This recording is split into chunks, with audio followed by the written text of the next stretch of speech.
Tak ja vás zdravím, moje meno je Matúš Kocka, trošku som mňa zabudol pri tom predstavovaní. Som študentom teoretickej fyziky a astrofyziky na Masarykovej univerzite a budem hovoriť presne o tom, čo je tu na tomto obrázku. A to sú konkrétne supernovy, respektíve skôr pozostatky po supernovách. Tak to vyzerá tzv. Ticho pozostatok po supernove, čo je v podstate pomník veľmi masívnej umretej hviezdy. No a ako vlastne takéto hviezdy zomierajú. Toto je jeden z najzákladnejších grafov, ktoré vôbec astronómovia poznajú. Hovorí sa tomu tzv. HR diagram alebo Hertzsprungov-Russellov diagram a popisuje závislosť svietivosti hviezdy od hmotnosti. A nás zaujímajú tie najhmotnejšie hviezdy, ktoré nájdete tam hore a ktorým sa hovorí najskôr obry a potom až superobry. No ako taký červený obor vyzerá, tak tá žltá gulička tam naľavo, tak to je Slnko v porovnaní s takým bežným červeným obrom. Takže asi viete, že polomer Slnka je zhruba 750 000 km, 1,5 milióna km je zhruba priemer, takže si tak asi trošku viete predstaviť, aký je taký obor veľký. No a vnútro toho obra je tvorené jadrom a v tom jadre sú vlastne takou štruktúrou, ako keby, keď rozrežete cibulu, takou slupkovou štruktúrou vlastne rozdelené jednotlivé prvky, v podstate podľa toho, ako sú ťažké. A železo je najťažšie, preto sa nachádza v strede. A problém so železom je, že železo sa už ďalej nedá premieňať na ťažšie prvky nejakými jednoduchými reakciami v strede hviezdy. No a nakoniec tá hviezda vlastne takto nejak vybuchne. To je simulácia výbuchu jadra hviezdy, čiže v podstate je to simulácia výbuchu supernovy. Počítačová samozrejme. A to, čo sa tam vlastne v strede deje, tak to je vlastne to samotné jadro hviezdy sa zrúti a spôsobí to vlastne supernovu. No a supernovy sú vlastne spôsoby, ako hviezdy zanikajú a poznáme dva základné typy. Jeden ten typ je, že biely trpaslík, to je tá biela bodka v tom disku, požiera hmotu z nejakej blízkej hviezdy a biely trpaslík má takú vlastnosť, že keď prekročí akúsi limitnú hmotnosť, tak vybuchne. No, týmto supernovám sa hovorí supernovy typu 1A.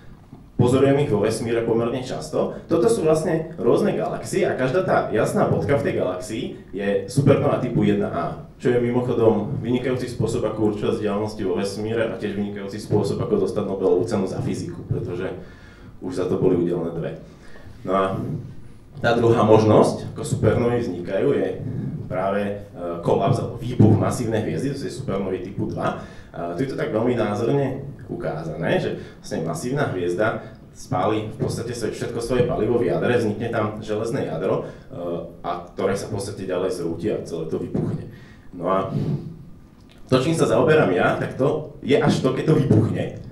A to sú tie pozostatky po supernovách. No, pozostatky po supernovách sú v podstate vlastne explózie, na ktoré sa my vo vesmíre pozeráme, kde dochádza k rozpínaniu sa toho vyvrhnutého materiálu z tej hviezdy. Toto je taká nejaká umelecká predstava, ale takto to vyzerá v skutočnosti.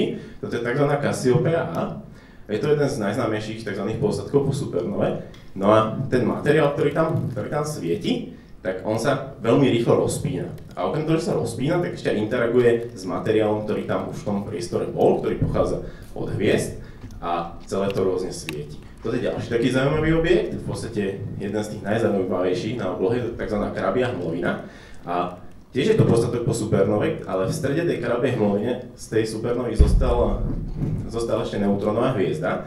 A tá neutrónová hviezda má dostatok materiálu okolo seba, tak vlastne ako vytvára také nejaké vlnky vlastne v tom materiálu. A to je vlastne toto je jedna z veľmi zaujímavých fotografií, pretože môžete vidieť, že sa to trošku mení. A tie fotografie boli urobené pomocou ďalekohľadu Chandra a sú od seba asi 1 rok. Takže vidíte, že tam vznikajú také nejaké bodky a to je veľmi zaujímavá vec v astrofyzike vôbec pozorovať nejaké takéto zmeny objektov.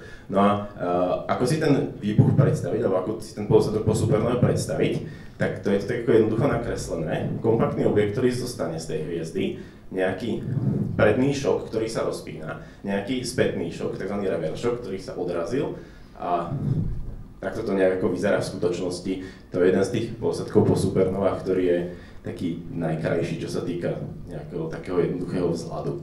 No a môžete vidieť, že vlastne je to akýsi materiál, ktorý sa rozpína a v skutočnosti má akúsi skoro guľový tvar, ale nie úplne presne guľový. No a toto je zase Cassiopeia A, ktorú sme tam už mali a tá je teda konkrétne zaujímavá tým, že je to najsilnejší rádiový zdroj nad 1 GHz vôbec na celej oblohe. preto je tu aj tá kompozícia s radioteleskopmi.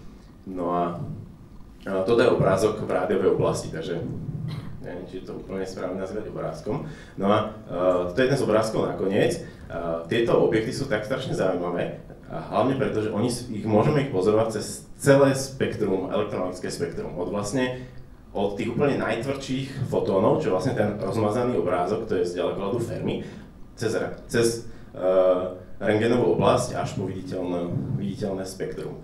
No a ako sa rozpínajú, tak sa v podstate tie pozadky po supernovách za niekoľko 100 000 rokov vlastne úplne rozplynú do medzihviezdneho priestoru a takto nejak to vyzerá tesne predtým, ako dojde k tomu rozplynutiu, kde ten pozadok po supernove je fakt veľký, konkrétne toto má na oblohe rozmer asi 2 stupne a postupne si ten materiál rozplína. No a práve supernovy, oni sú takým hnacím mechanizmom vzniku hviezd, kde vlastne, keď tá supernova vybuchne, tak jednak ten medzihviezdny materiál obohatí o ďalšie prvky a jednak spôsobí rázové vlny, ktoré zase môžu spôsobiť vznik ďalších hviezd a v podstate spôsobujú ako taký nejaký cyklus. No a supernovy sú zároveň jedný z najenergetickejších fenoménov, aké vo vesmíre pozorujeme, kde taký výbuch supernovy dokáže vlastne presvietiť celú jednu alebo až niekoľko galaxií v podstate na dobu niekoľkých dní. A takto nejak vyzerá umelecká predstava konkrétne tzv. Gamma záblesku, čo je jeden zo spôsobov supernov. No a to je z albumu Flower King, Stardust VR, čo je vlastne fakt, my sme v podstate všetky prvky, ktoré ste kedy stretli, ktoré sú ťažšie ako železo, pochádzajú zo supernov. A tie, ktoré tu ako máte vo vrecku alebo na prste, zlatý prsten alebo tak tie pochádzajú pravdepodobne z 3 supernov, ktoré kedysi vybuchli v našom hviezdnom okolí. Ďakujem.